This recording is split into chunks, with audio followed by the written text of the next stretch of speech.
लकड़ी काटे वर्गे का होगे संजो, बगवा धर के ले गे दाई मोला सतलो, जाके वहाँ नावाता न पाए हवा वो। हंसा ले उबारे भर सब जीवले तारे भर, सतय अमरी ते दाई लाए हवा वो। हंसा ले उबारे भर सब जीवले तारे भर, सतय अमरी ते दाई लाए हवा वो।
बघवाए के आई से लाला लाया आँखी करे मोला डर हुआई से, काम डराते ओला संग माले जाई से, कोरम बैठारे सतनाम सिखाई से, आवागमन के सबोरत दला बताई से, फांदा 84 वो निरंजन के देखाई से, सत के जंजीरा संग लाए हवा वो। हंसा ले उबारे भर सब जीवले तारे भर, सतय अमरी ते दाई लाए हवा वो।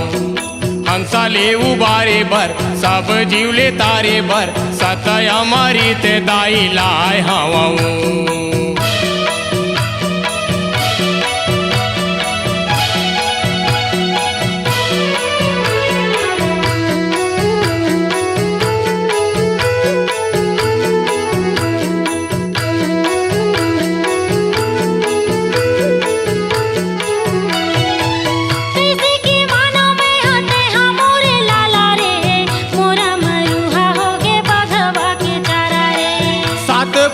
कपड़ा के लोची देवा देवो, तभे पति आवे गोरस मुख मा चूहा देवो, सत के जो दाई सब मा जगाना है, मनखे मनखे के जमो भेद ला मिटाना है, सतनाम सार है बताए हवै वो। हंसा ले उबारे भर सब जीवले तारे भर, सतय अमरी ते दाई लाए हवा वो। हंसा ले उबारे भर सब जीवले तारे भर, सतय अमरी ते दाई लाए हवा वो। कोन पहाड़ी मा बेटा कोन डोंगरी मा भुलाए हो बेरे, कोन पहाड़ी मा बेटा कोन डोंगरी मा भुलाए हो बेरे। हंसा ले उबारे भर सब जीवले तारे भर, सतय अमरी ते दाई लाए हवा वो। हंसाले उबारे भर सब जीवले तारे भर सत अमृत दाई लाय हवा ओ